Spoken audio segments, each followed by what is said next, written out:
That's in from the side, ref. Welcome back to another episode of In From The Side. I'm back with my co-host and partner in crime, Matthew Rhodes. How's it going, Matt? G'day, Josephine. I'm good. How are you? Yeah, not too bad, not too bad. This is it. This is the ABF, the absolute bloody final in the series. Mount Rushmore video that we're going to do. So it's been great fun. Look, over the last 16 weeks or so, that's really 4 months that we've been doing this. Yeah, it's been long. We've been talking about the greatest players in each position in the history of rugby, and we've just been giving our opinions. There's been great feedback in the comments section, and people have really loved this series, and we got some good feedback. Lots of banter. Yeah, lots of banter, good and bad, but we'll take everything. So continue to give it to us. Yeah. But in today's video, Matt, we spoke about the greatest players, but a player is only, they're only really as good as a unit, depending on how well a coach can coach them. And over the years, we've seen some great coaches come and go in the international stage, and we thought, it'll be pretty apt. We went from 15 to 1. We did versatile players last week. Some people were asking us to do a Mount Rushmore of the greatest rugby league to union converts. I think there's so many different Mount Rushmores. There's so many things we can do. But this is the ABF. We're going to look into the best coaches of all time. Yeah, I've got a couple of hamstring injuries from how many Mount Rushmores we've climbed over the last 16 weeks. So I think we're going to take a break after this in the series. But who knows? Maybe in future we can get creative. And come back to it. But you're right. I think it's time for something new, something fresh. We're leading into some juicy, meaty internationals. We've got something lined up for that. We've just been talking about it. Getting ready for it? Yeah, we're going to kick off a new series next week. So stay tuned for that. And we think you're going to enjoy. Yeah. But let's wrap up the Mount Rushmore first. Greatest coaches of all time, Matt. I'm very, like I said, I did proper research this time. I've got a long list. We're going to talk for a while about the greatest coaches. It wasn't easy because there's been so many great coaches that have achieved great things. And I tried to go back into the archives to really find some unique names that people might have forgotten. But let's see, who's the first great coach on your Mount Rushmore? You're very good at going back into the deepest, darkest archives and pulling out stats and figures of people from yesteryear. So I'll leave that as your prerogative. For me, I looked at sort of my most recent history, the history of players. Historically, you'll see in the shows that we've done, I brought out players that have been part of the professional era. And to that point, I'll stick with the same theme. And so for me, first on the list is the systems master himself, Sir Graham Henry. Okay. So Graham Henry, obviously, 88 wins from 103 tests with New Zealand. 85% win ratio is outstanding. Rugby World Cup winner in 2011. 5 times Tri-Nations winner as well. And he is 5 times World Coach of the Year. So 2005, 6, 8, 10, and 11. He's got more World Coach of the Year awards than anyone else. So for me, he is outstanding.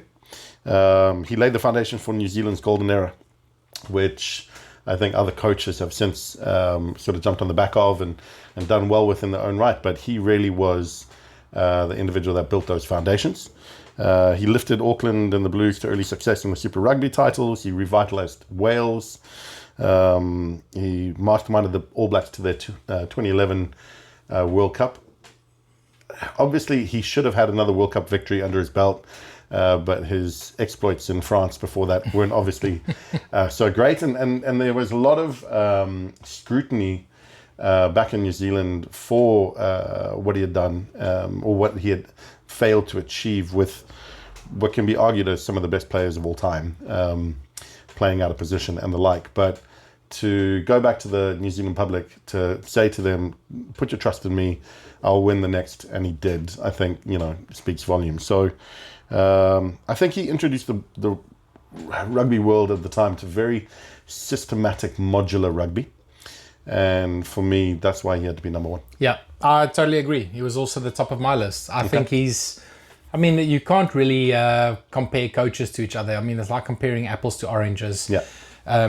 If you look at the talent that a coach has at his disposal, famously, Nick Mallett won the Tri-Nations in 1998. A couple of players got injured, and he didn't really perform after that in the year 2000. So you're only as good as the pool of players that you can select from. But I think Graham Henry was one of those coaches that sort of developed players, and a lot of players came through under his tutelage and his guidance. And you're right, he was a legend at Auckland. In the 80s and early 90s, he won multiple NPCs and ran Fairly Shields with Auckland. He won their first 2 Super Rugby's in 96 and 97 with that devastating Auckland Blues team with Zinzan Brook and Sean Fitzpatrick and these guys playing for them.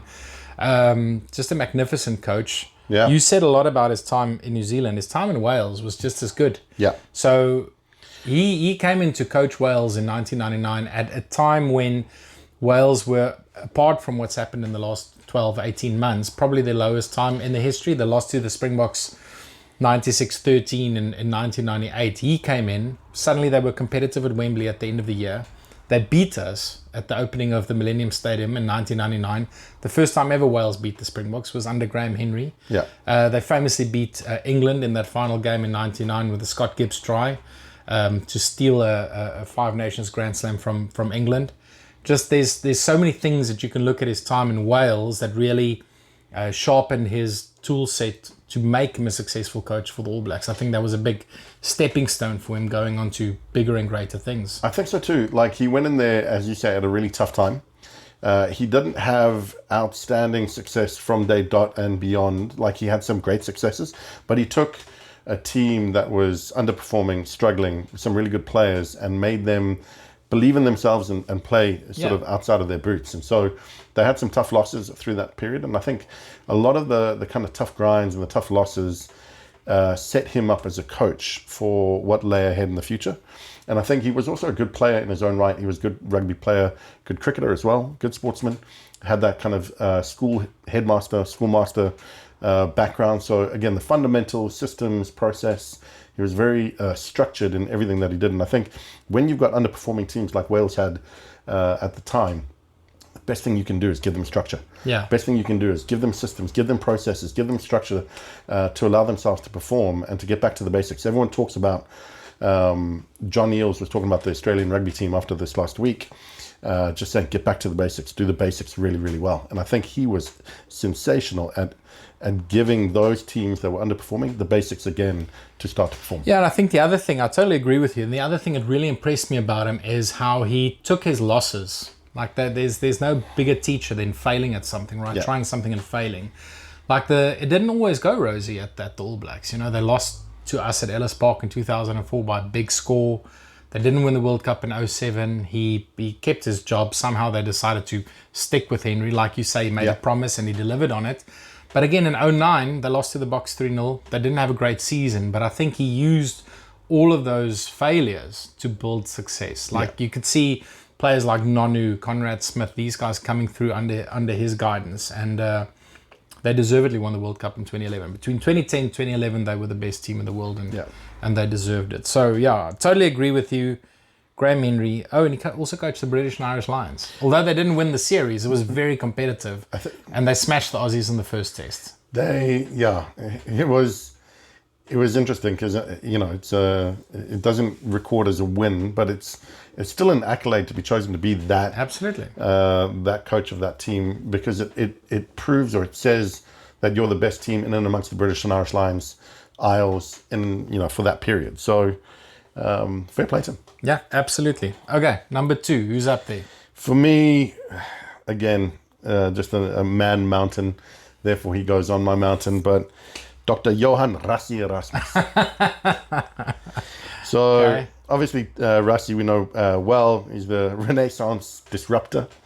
He's got a win rate of 75%, I think. So, honours 2 Rugby World Cups, so 2019 and 2023.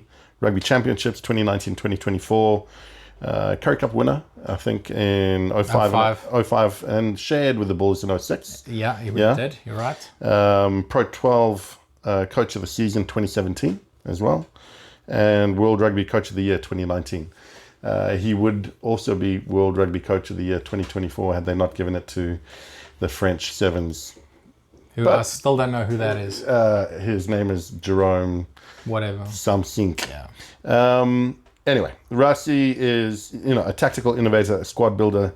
He's reshaped the Springboks, as we know, through psychology, strategy, squad depth and rotation. He's known for creating, obviously, the infamous bomb squad and other innovations like doing lineouts in the middle of the field. And he's led South Africa to back-to-back World Cups, reinventing coaching roles at international level. And he's brought a nation together, which I think can't be understated in terms of not only what he's done on the field, but what he's done off the field as well. He was a former Bok captain, I think. In one test in 1999. Yeah, 99. And he's also got elite cup pedigree. So as a player, I think he won the Tri-Nations. He was runner-up in Super Rugby Currie Cups. He won a couple, was in runner-up, and he was runner-up in Tri-Nations as well.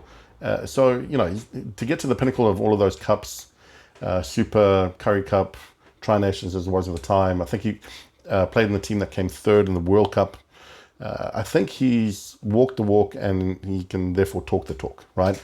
Because he has that playing pedigree, which obviously the experiences of which he now uses in a real world sense in a coaching capacity. So,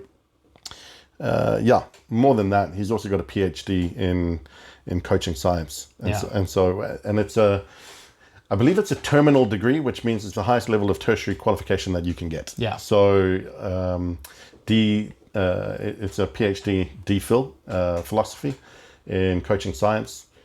What more can you say about the man? What more can you say about the man? Again, we said before the show, I think we're going to agree with 3 out of the 4 names on Mount Rushmore. Rassie is the second one that I agree with. I totally agree.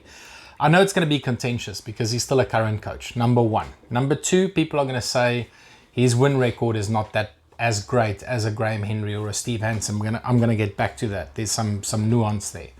And I don't think people out there in YouTube land who are not Springbok supporters understand in what a dire state our rugby was, South African rugby was in 2016, 2017. It was diabolical.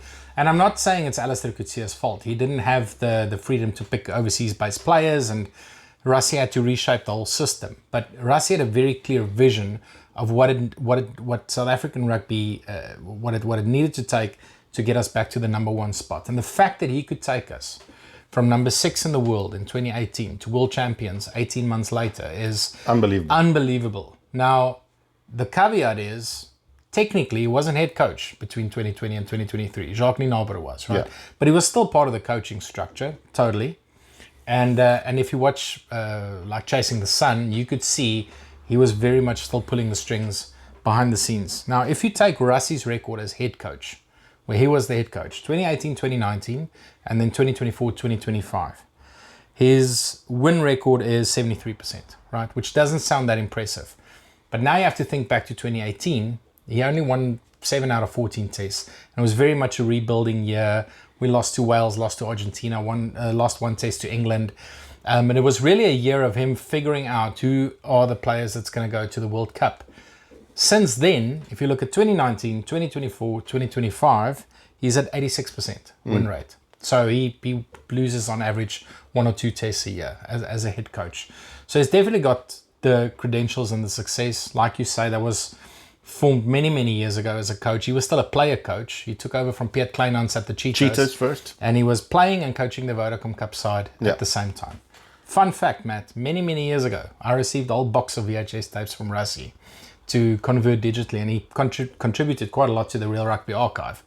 But if you look at those videos, there were so many where it's just snippets of the opposition, lineouts, scrums. This is what they do off a lineout. Like you could see, and he was still playing at the time that those things were recorded. And even as a player, he was sitting behind a desk looking at match footage, trying to analyze what the opposition does. I don't think there is, in the history of rugby, a more analytical thinker about how do we outsmart the opposition. Well, when he played under Nick Mallett's made comment that Rassie would travel around, 98? He would travel around with a computer and a printer. Yes. So he would be analyzing games and like, imagine being on tour, traveling around the place. And back in the day, how big were those computers in the 90s, late 90s? And your man's running around the place with a computer and a printer just so he can analyze games. And he was very analytical even as a player. Absolutely. It's always been part of his DNA. And he's got 2 World Cup winning medals, right? Mm-hmm. He would have 3 because he was in position to be assistant coach to Jake White in 2007. And he got the Vipia, the Western Province role. Which gave him a little bit more security. Gave him more security. Eddie Jones took the role in his place. And now Eddie Jones has his 1 and only World Cup winning medal as assistant to the Booker. Yeah, absolutely. But again, Rassie, I mean, he broke Bulls fans' hearts with the Cheetahs. In 2004, he played his last test for the Cheetahs against the Bulls in the Currie Cup final. They lost at Loftus. I was there, lucky enough to see it. The next year, it was his first season as coach. Narko Drotsky was captain. They came back and they beat the Bulls at Loftus. And then the year after, as you said, they drew. So, and that was the first Currie Cup win for the Cheetahs in 29 years. So Rassie's got this habit of turning teams around. The fact that he's blooding so many young players in the current squad over the last 2 years, you see him picking 50 players per season on average. That's amazing. You don't see that in World Rugby. So, and the fact that I had this argument with Zimtim, our buddy Timbo, where he got very frustrated with tactics like lifting players in the line out. But again, if there's nothing in the law book that says you can't do it, why not push the envelope and see if it works? He did it twice against Italy. Both times we scored. In the World Cup final in 2019, he did something similar. They off the line out. They had one Damien Dallender taking the ball up. They passed it left. The forwards made a maul. England collapsed the maul. They didn't expect it. They didn't know how to defend it. We got a penalty, and that put us 9 points ahead. So there's so much innovation that he's brought into the game. I don't think there's any coach in the world that has brought that level of thinking to rugby. You're right. He takes underperforming teams and he takes them to the next level. He did it with the Cheetahs.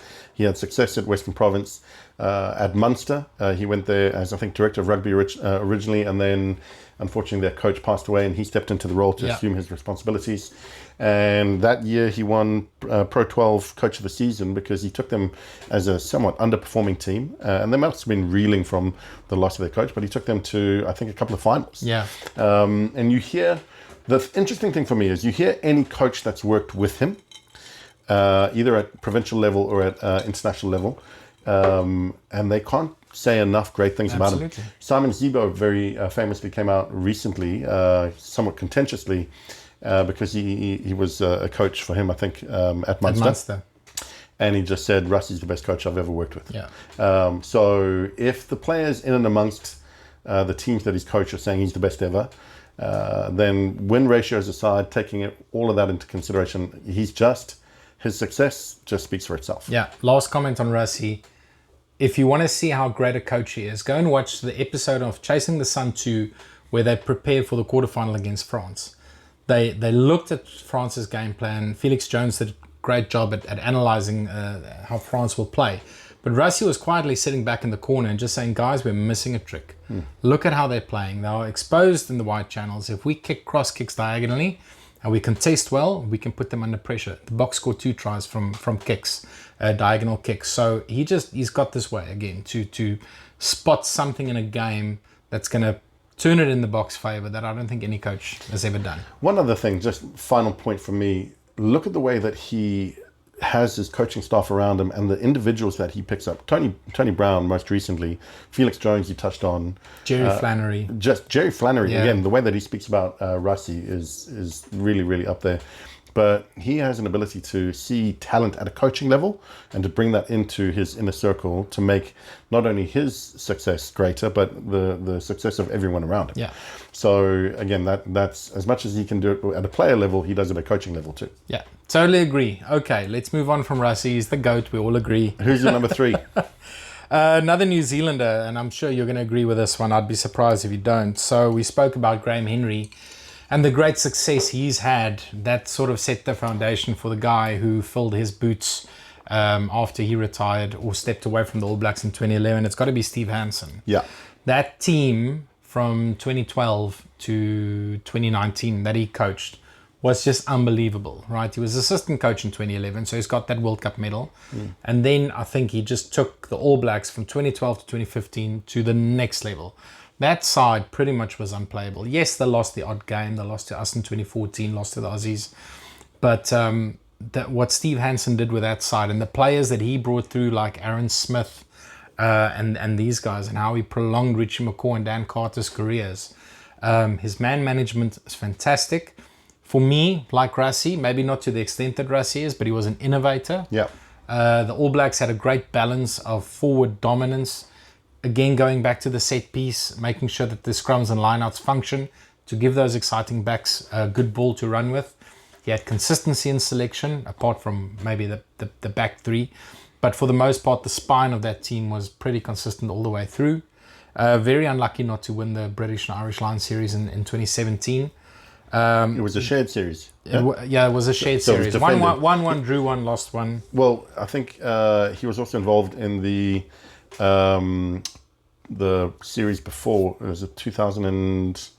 2005, it was assistant coach under Graham Henry. And that was a 3-0 whitewash. 3-0 whitewash. So, as a coach, he defended, he won a series and he defended a series. Yeah. So he's not lost against No, not at all. Lions. He hasn't lost a series. But also World Coach of the Year 4 times. Won the Rugby Champs 6 times in 9 years. Bledisloe Cup 8 times. Never lost the Bledisloe Cup. Always retained it. Very unlucky I wouldn't say unlucky because England played well, but you would have expected New Zealand to reach that 2019 final, but they came up short. But again, just the consistency. I think his win ratio, 93 out of 107 games.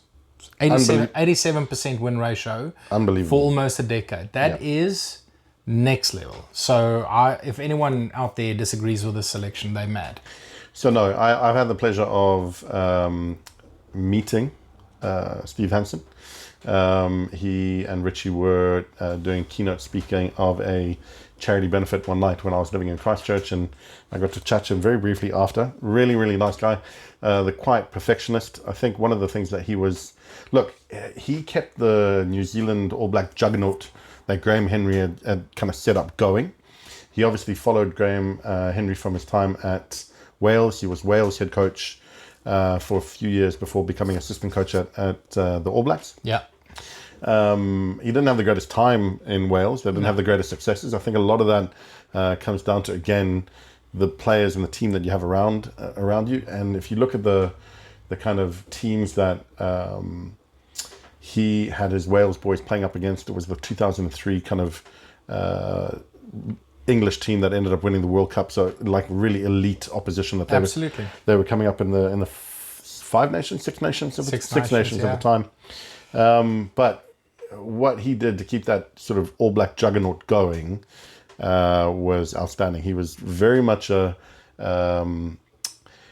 focused on man management, right? And if you're good enough to play for the All Blacks, you're good enough irrespective. And so a lot of the time there was a lot of criticism around guys like Man Nonu playing at provincial level, maybe not playing as well as they could. And he never, if you were an All Black, you were an All Black. And the amount of times I saw Man Nonu, for example, and again others, but Man comes to mind, who would be having not the greatest season at the Hurricanes or whatever, where would get picked for the All Blacks. There'd be some contention around it, some people asking questions, and then Man Nonu would come out and he'd smash people in an All Black shirt. Yeah. And that kind of ability to breathe fire into a player and to have the backing of the coach, no matter what's going on, gives that player belief. I think he was really great at. So he was outstanding at building a culture within the All Blacks. I think it was existing with Graham Henry, but I think Steve Hansen was the one who really put a rubber stamp on, we are the All Blacks. This is our brand.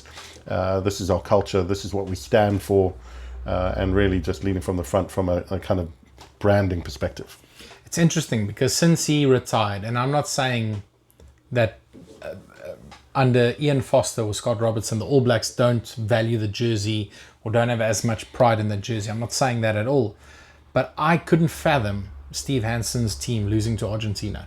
No. And since he's retired, I think they lost to the Argies now 2 or 3 times, once in New Zealand. That is unthinkable. That is unthinkable, right? 5 years ago, that would not have happened under Steve Hansen. So you're right. He did have this steely edge, this hard edge to say it's non-negotiable. When you play for the All Blacks, you don't lose. It's as simple as that. There is no other standard. He didn't accept anything less than perfection, and it showed in how the team played. I mean, they dominated the 2015 World Cup. There wasn't a team that we came close in the semis, but we weren't really in the game. They were always going to win it. They just dominated that World Cup. Well, they dominated as a team that whole era, and that's why Graham Henry has 5 World Coach of the Year awards and Steve Hansen has 4. Yeah. And he had other nominations as well in other years where he was just pipped to the post once or twice. Yeah. So, no, for me, he had to be up on my wall as well. So, totally agree. 3 out of 3. No, it really was the golden age of All Black rugby. I totally agree with you. Okay. Yeah. Who's the final? I'm guaranteed we're not going to agree. Fine. So for me, I was back and forth with a few names. In the two in particular were Clive Woodward and Eddie Jones. Now, a lot of people would have looked at me. A lot of people are going to be throwing things at their screens as I say that. But Eddie Jones, in terms of World Coach of the Year, he's won it once. He's been nominated 4 other times. He does have a World Cup winners medal around his neck as assistant coach for South Africa and what they did in 2007. A lot of the 2007 successes, you speak to the players and the other coaching staff, they say was based on the analysis that Rassie did that they ended up working on. So again, can you give that award to Eddie? Nonetheless, back and forth. Clive, World Cup winner in 2003, sensational tactician. But when it came down to it, I looked, and for me, it was Jake White. Okay. Yeah. Interesting.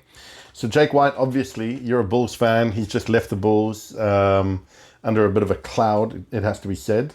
But for me, Jake's the great rebuilder. We talk about Rassie taking underperforming teams and turning them on. For me, Jake has had a sensational career doing the same. He had success at with the under-20s and the 21s. Yeah, under-21s in 2002, they won the World Championship. Before he became a professional coach, he was coaching the under-21s to success. John Smith, I think, was he captain of the team? Well, John Smith was captain in 1999. Jake was assistant coach there. In 2002, it was Clyde Rathbone was captain. But it had Fourie de Pre, Skalkberger, Jean de Villiers. Unbelievable. Ricky January, Guthrie Steenkamp. So many players came through that would have go on to win the World Cup in 2007 from that 2002 under-21 side. Yeah, I mean, look, again, we come back to the point. 67% win rate, 36 wins from 54 tests at test level. 2007 Rugby World Cup winner, obviously Tri Nations winner in 2004. So you got Graham Henry, World Coach of the Year, then Steve Hansen. The only other one with multiple is Jake White. So he won it in 2004 and 2007. Everyone else on the list has won it once. And so that for me swayed my decision making a lot. And he had obviously, I think, Currie Cup and Super Rugby titles at domestic level. But he transformed the Springboks from, again, 6th in the world in just 3 years to go on and win the 2007 World Cup. Master of structure and set piece.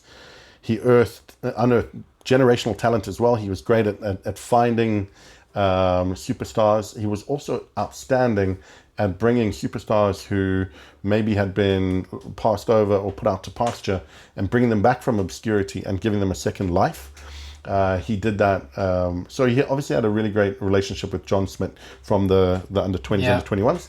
But he had a good relationship with John Smith and Victor Matfield to take us to the 2007 Rugby World Cup. He was fantastic with players like Francois Steyn, Patrick Lambie, who he put at number 10. He said he'd been messed around when he went to the Sharks. Tonderai Chavanga, I think he brought him back from playing in Wales for the Dragons and sort of gave him a rebirth at the Sharks. Clyde Rathbone, when he went to the Brumbies, I think he had an impact there as well. Yeah. For me, I think Jake has been sensational at taking underperforming teams like the Brumbies, like the Sharks, like the Bulls that they were, and turning them into actual contenders. What I think has played against him is he's taken these teams to finals and not always won the final. Yeah. And his most recent experience has played against him in that sense, because he obviously got the bullet from the Bulls, but can't be understated. He took them to 2 finals back to back. They just weren't able to get over the line on both occasions. He did the same with the Sharks. I think he took them to semi-finals. They went out to Christchurch. I went to the game, and unfortunately we couldn't win there. That was when I was living in New Zealand. And I think he did the same with the Brumbies as well. He did. He had great success there. And you match, like you look at his long history, he has the tendency to go in to underperforming teams, take hold of them, breathe life into the players, give them, again, his man management is sensational. I think Bobby Sinstadt was one he brought back. Bobby, Os, Percy. Yeah. And I think most recently at the Bulls as well, he gave new life to a few players. I think Bismarck came back. Marcel Coetzee, Dwayne Vermeulen. Yeah. And then he's left now, but there's some good players going back to the Blue Bulls this year. And I would assume that they made the decision. He recruited them. Jan Serfontein and Pollard came back because Jake made those moves. Absolutely. Yeah. So, like, again, for me, those are the mark of a sensational character, a sensational coach. He's obviously quite a bit like Marmite in that you either love him or hate him. And he comes out and he's quite divisive at times. And the end result has seen him walk out of his most recent job. But for me, his past experiences and the success he's had I can't leave him off my mountain. No, that's fair, mate. And I can't contest that at all. Jake is one of the all-time greatest coaches. I agree with you. He didn't make my list. I went a little bit left field, but just quickly on Jake, he's a rugby man through and through. Coached Jeppe he was a teacher at Jeppe. Yeah. He famously coached James Dalton at Jeppe in the 90s. He was part of Kitch Christie's 95 World Cup team. He was technical advisor. He was. Very similar role to what Eddie Jones had in 07. He was a technical advisor under Nick Mallett when we went on that 17 match winning run. Obviously then coached the under 21s. But you're right, the impact he made in Springbok rugby immediately since coming in. If you look at where the Springboks were in 03, under Stroili, Kamp Stoldraad, knocked out in the quarterfinals against the All Blacks by a big score. We were nowhere in 03. It took half of that team and he made us Tri-Nations champions a year later. And we smashed the All Blacks at Ellis Park. So his impact in South Africa will leave a lasting legacy. You're right, maybe it's a little bit tainted by the fact that he took the Sharks to a Super Rugby final, lost. Took the Brumbies to a Super Rugby final, lost. Took the Bulls to 3 out of 4 URC finals and lost all 3. That would haunt him. Sure. And I think he wouldn't want to leave the Bulls without a trophy, without a URC trophy. He won 2 Currie Cups and he won the Super Rugby Unlocked competition in 2020. But that was just a domestic thing. But you can't take anything away from like you say, the talent that he spotted, that he brought through, that he gave a chance. He picked Jacques Fourie at 20 in 2003. He picked Francois Steyn as a 19-year-old in 2006. And he backed these players and they went on to become world champions. So he really had a knack for spotting talent and making an impact quickly with a team. Like, he didn't need time to build teams. He came in, he knew exactly what needs to be fixed. Go back to the basics. Let's get some structure in. Let's get some discipline. He was very old school in his way of coaching, but it brought success. And he was a successful coach, and he should be remembered as that. He's one of the greats. And I don't think he's done. I know we're talking about Rassie as a current coach. Jake is, I think there's still gas in the tank. And you've got to look at those. To get to a final of any kind of cup or league type of competition, it's the successes through the competition that get you there. It's the points accumulators that get you to the final. What happens on finals footy in any sport, any kind of cup competition, it's who pitches up on the day. And you could say he's the unluckiest man in the world that he's not been able to get the wins in a few of those finals. But we've talked about it before. Seeing him go to a place like Wales at the moment. That'd be a perfect setup for him based on what he's done before. They're in struggle street currently. Well, they've just announced their coach. I know. It's not going to happen. I'm just saying, but that kind of platform, that kind of environment, that kind of team that are underperforming and who need resurrection, Jake's your man. So it's unfortunate that they've passed him over, but let's hope he goes on to other big things in his next role. It'll be sad if he stops coaching. Yeah. The world is richer with him in coach. With Jake coaching somewhere. And you're up on my mountain, Jake. So fair play to you. Love it. I didn't pick Jake, as I mentioned, but I did pick another South African. Now, this one's a little bit left field, but I thought about it long and hard, and we spoke, when we picked our greatest Springbok side, his name came up. When we spoke about the greatest versatile players and greatest scrum halves, his name came up because he's such a legend of South African rugby, and it wouldn't be a show if I didn't go and pick someone from a million years ago. But I had to pick Danie Craven as one of the greatest Springbok coaches of all time. Maybe he wasn't. Maybe there's an argument to say he wasn't known as a coach because he was a player. He played 4 different positions for the Springboks. He famously went on that 1937 tour where we beat the All Blacks, still the only series that we won in New Zealand. He will mostly be remembered as an administrator and as the president of the South African Rugby Board for many, many decades. But there was a period between 1949 and 1956, I think, that he did coach the Springboks, and the Springboks were on fire. He had an 86% win record. We beat the All Blacks 4-0 in 1949. Very famously, Fred Allen's great side came and toured South Africa. We smashed them. The Springboks went on to tour the UK in 1951 and 1952. That became known as the Invincibles Tour under Henny Miller's captaincy. Beat Scotland 44-0, won the Grand Slam, beat France, won everything in our sights. Danie Craven for me was like Rassie. I think Rassie is almost like a reincarnation of him, because Danie Craven was very much an innovator. There's stuff that he tried, it didn't always work. Famously, we went to, I think New Zealand, it was in either 56 or 37, I can't remember. But he knew that the fields were going to be wet and heavy. So those days you didn't go by plane, you went on a boat. And he actually told some of the players to line their boots with lead to make their boots heavy. And they trained on the ship with lead in their boots to make them sort of, to get them used to running with heavy boots on those wet fields. And like Jake and like Rassie, he was great at spotting talent. He famously picked players out of the University of Stellenbosch for the Marties team. Dawie de Villiers famously being one. He became a Springbok before he played for Western Province. He picked him straight out of varsity playing for Marties. And obviously his legacy at the University of Stellenbosch is alive and well. He's got a statue up there. He's Mr. Rugby.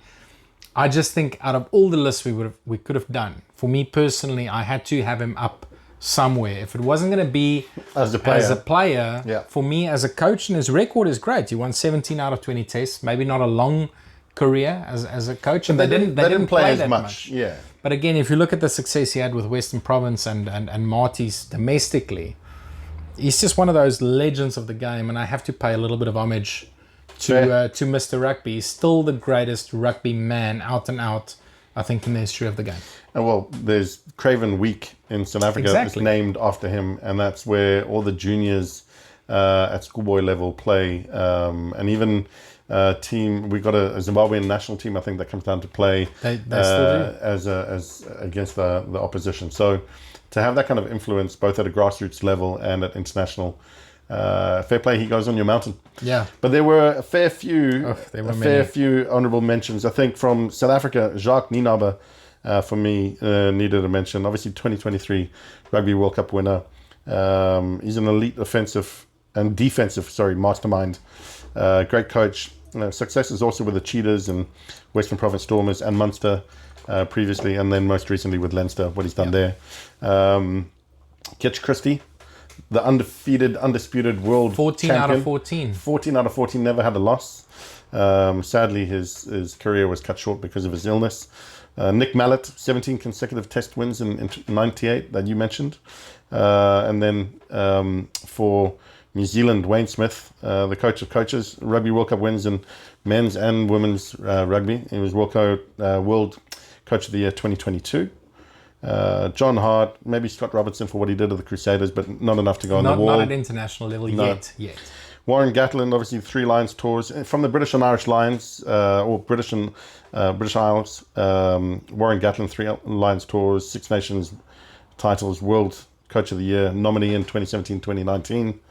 Andy Farrell, World Coach of the Year nominee 2022, winner in 2023.